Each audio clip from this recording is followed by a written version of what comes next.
kasih anak-anakku yang hebat. Apa kabarnya hari ini? Semoga sehat ya.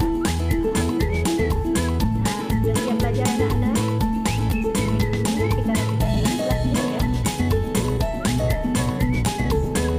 Baiklah, sebelum kita belajar, kita mulai pelajaran ini.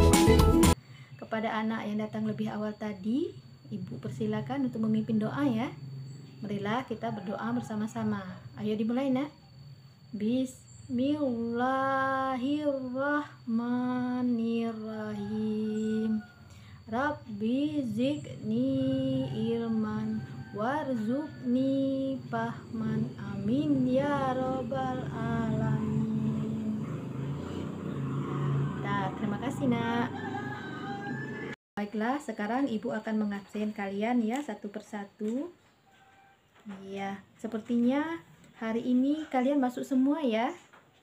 Bagus, anak-anak Ibu memang anak-anak yang rajin. Supaya kita tambah semangat belajarnya, ayo kita sama-sama menyanyikan lagu Indonesia Tanah Air Beta. Ayo mulai, 1, 2, 3. Indonesia Tanah Air Beta, pusaka abadi nan jaya. Nah, sudah selesai anak-anak. Lagu itu mencerminkan sikap kita terhadap tanah air kita. Kita harus selalu mencintai tanah air dan bangsa kita. Iya. Tepuk PPK. Religius, nasionalis, mandiri, gotong royong, integritas. Sudah semangat anak-anak? Nah, Ibu ingin bertanya, kalian ke sekolah tadi naik kendaraan apa? Naik mobil atau naik motor? Atau ada yang jalan kaki? Nah, apa kalian tahu? Mobil dan motor tersebut membutuhkan bahan bakar. Bahan bakar tersebut adalah sumber energi yang tidak dapat diperbarui.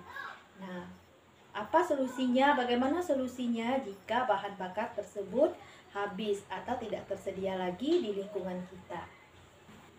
Nah, untuk lebih jelasnya, mari kita baca teks berikut.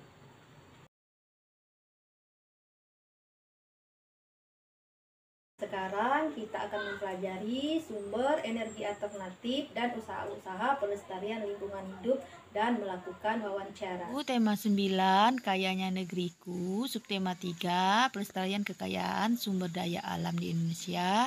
Pembelajaran 3. Tujuan pembelajaran 1. Melalui pengamatan gambar, siswa dapat menganalisis 3 sumber daya alam yang bisa dimanfaatkan sebagai sumber energi alternatif. 2. Melalui diskusi kelompok, siswa dapat menganalisis pemakaian benda atau zat yang dapat mengakibatkan perubahan pada alam. 3. Dengan melakukan wawancara, siswa dapat mengetahui usaha-usaha pelestarian lingkungan hidup dengan penuh kepedulian. Baiklah, tapi sebelum itu kita bagikan dulu kelompoknya ya. Kita ada 9 orang, kita bagi menjadi 3 kelompok. Setiap kelompok nanti akan Ibu berikan 1 lembar LKPD. Nanti ada petunjuk pengerjaannya.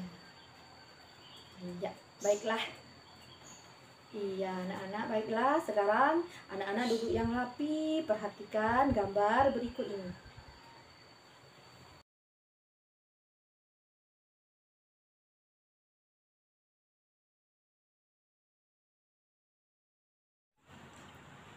Nah, dari gambar tersebut, coba anak-anak jelaskan, diskusikan apa yang dapat kita lakukan ketika sumber energi yang kita gunakan selama ini habis. Apa saja sumber daya alam yang bisa dimanfaatkan sebagai sumber energi alternatif yang terdapat pada gambar tersebut. Kemudian, apa yang anak-anak ketahui tentang sumber energi alternatif. Nah, untuk lebih jelasnya silakan anak saksikan video yang ada di barcode ya. Selanjutnya, coba anak-anak perhatikan gambar berikut ya. Coba diskusikan usaha-usaha yang dapat mengakibatkan perubahan pada alam yang ada pada gambar tersebut, dan juga pemakaian benda atau zat yang juga dapat menimbulkan perubahan pada alam.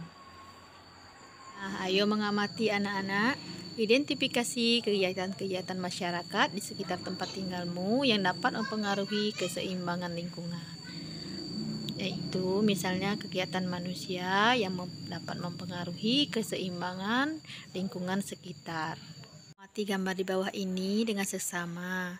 Jelaskan keterkaitan antara perilaku pada gambar dengan keseimbangan alam. Gambar yang kedua, jelaskan keterkaitannya dengan perilaku pada gambar dengan keseimbangan alam. Berlatih anak-anak, carilah informasi dan data dari berbagai sumber referensi, buku, majalah, koran, atau artikel mengenai pencemaran yang mengakibatkan perubahan alam. Analisislah penyebab, perilaku, dan benda, serta akibatnya. Tulislah hasilnya pada kolom berikut. Pemakaian benda atau zat yang dapat mengakibatkan perubahan. Misalnya, nama benda atau zat, pupuk kimia, perubahan pada alam, penggunaan yang berlebihan dalam jangka panjang, mengurangi kesuburan tanah, menurunkan produktivitas pertanian. Sifatnya ya dapat merusak. Nah, silakan anak-anak diskusikan secara berkelompok ya untuk mencari jawaban dan solusinya. Nah, coba baca teks berikut. Salah satu kewajiban manusia adalah menjaga lingkungan alam. Apa yang terjadi jika manusia tidak melaksanakan kewajiban tersebut? Carilah jawaban pertanyaan tersebut dengan bertanya kepada narasumber melalui wawancara di sekitarmu. Kamu dapat bertanya kepada orang tuamu, bapak, atau ibu guru di sekolah, atau orang lain yang ada di sekitarmu. Nanti buatlah laporan hasil wawancaramu seperti contoh dalam kotak berikut. Contohnya laporan hasil wawancara, tulislah nama sesuai dengan kelompok kalian dengan pertanyaan yang akan diajukan. Apa akibatnya jika manusia tidak melaksanakan kewajibannya terhadap lingkungan alam? Itu ada contoh kolomnya, ada nomor, nama narasumber, dan jawabannya. Kemudian dari data-data tersebut nanti kalian buat kesimpulannya. Kemudian hasilnya dipresentasikan di depan kelas mewakili dari kelompok kalian masing-masing. Tapi sebelumnya kalian harus melakukan tahapan wawancara dengan benar ya. Yaitu pertama, sebelum wawancara, kalian harus menentukan dulu narasumbernya, menentukan waktu dan tempat wawancara, dan membuat daftar pertanyaan sesuai topik wawancara. Yang kedua, saat wawancara, menemui narasumber sesuai waktu dan tempat wawancara, mengajukan pertanyaan kepada narasumber, mencatat jawaban dari setiap pertanyaan yang diajukan, dan mengucapkan terima kasih kepada narasumber. Setelah wawancara, merangkum semua jawaban dari narasumber, membuat kesimpulan wawancara, dan terakhir membuat laporan wawancara. Sudah paham ya anak-anak? Nah, silakan lakukan wawancara sesuai dengan kelompok, dengan topik yang sudah kita tentukan tadi ya. Iya. Nah, selanjutnya kita akan membuat poster. Kita akan memanfaatkan barang bekas untuk membuat bingkai dari poster tersebut. Nah, coba anak-anak perhatikan cara pembuatannya.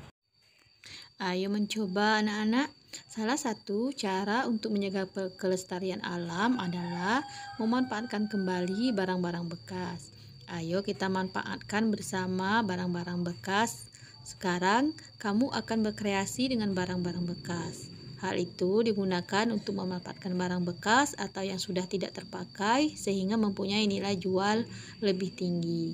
Kamu dapat membuat figura foto dari kardus, bunga dari sedotan, atau hiasan dari kain kaca. Banyak sekali idenya bukan? Nah, sekarang kita membuat poster. Bahannya yaitu kardus bekas, peralatannya gunting, penggaris, pensil, lem, plastik mika, kertas kado bekas atau kertas lainnya sesuai selera. Kemudian cara membuatnya, pertama Buatlah pola bingkai foto sesuai dengan ukuran foto yang diinginkan. Kedua, gunting kardus sesuai pola yang telah dibuat. Lapisi kardus dengan kertas kado dan gunakan lem untuk menempelkannya. Keempat, pasang plastik mika sesuai ukuran foto, bingkai foto. Gabungkan kedua lembar kardus bagian depan dan bagian belakang dengan lem. Kemudian pasangkan penyangga foto di bagian belakang bingkai. Setelah selesai, pajang hasil karyamu di kelas. Sekarang kita akan mengerjakan LKPD yang telah Ibu bagikan tadi ya. Tulislah nama kalian pada kolom yang telah disediakan dan bacalah petunjuk cara mengerjakannya dengan benar ya. Mulai dari LKPD 1, LKPD 2, dan LKPD 3 ya. Silakan dikerjakan dengan teliti. Selanjutnya kalian kerjakan soal evaluasi berikut ya. Tulis nama kalian dan pilihlah jawaban dengan benar. Nah, sudah selesai pelajaran kita hari ini ya anak-anak. Kita telah mempelajari seperti yang tertera pada teks berikut. Iya, salah satu upaya menghemat penggunaan sumber energi adalah menggantikannya dengan sumber energi alternatif. Sumber energi alternatif merupakan sumber energi yang tersedia di alam dalam jumlah yang melimpah dan tidak akan habis walau digunakan secara terus-menerus. Penggunaan sumber energi alternatif juga tidak menimbulkan polusi bagi lingkungan. Beberapa contoh sumber energi alternatif antara lain matahari, angin, air, panas bumi, biogas, biomasa. Iya. Yang pemanfaatannya meliputi yang pertama, coba perhatikan gambarnya nak, yaitu dengan menggunakan panel surya di PLTS mengubah energi cahaya matahari menjadi energi listrik. Gambar yang kedua yaitu energi gerak dari kincir angin diubah oleh generator menjadi energi listrik. Yang ketiga, energi gerak pada aliran air di bendungan dapat diubah menjadi energi listrik. Kemudian, energi panas bumi digunakan untuk memanaskan air. Uap air yang dihasilkan dapat menggerakkan turbin pada generator dan dapat menghasilkan energi listrik. Gambar selanjutnya yaitu gelombang air laut merupakan sumber energi gerak yang juga bisa dimanfaatkan untuk menghasilkan energi listrik. Nah, gambar selanjutnya adalah pemanfaatan kotoran hewan untuk menghasilkan biogas yang dapat digunakan untuk menggantikan gas LPG.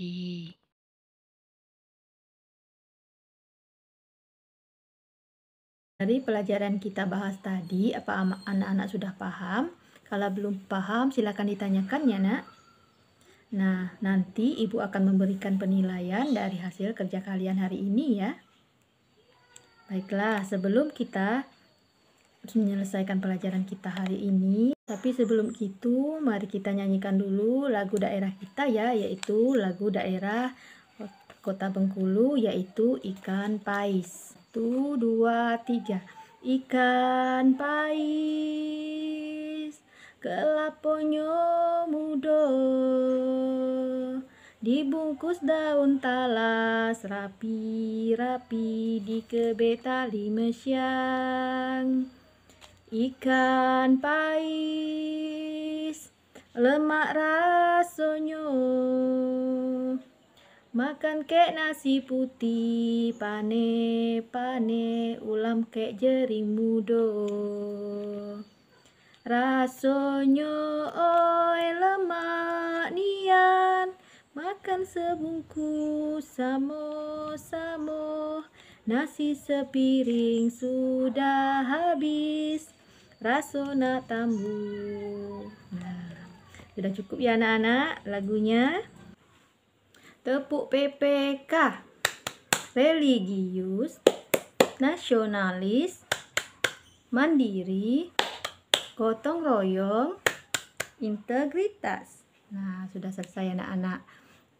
Sebelum itu, marilah kita berdoa dulu ya sebelum kita mengakhiri pelajaran kita hari ini. Mari bersama-sama kita berdoa. Bismillahirrahmanirrahim. Wal asri innal insana lafi husrin illal ladzina amanu wa amilus solihati wattawassaw bil haqqi wattawassaw bis sabri. Shadaqallahul azim. Baiklah, demikian sudah pelajaran kita hari ini. Assalamualaikum warahmatullahi wabarakatuh.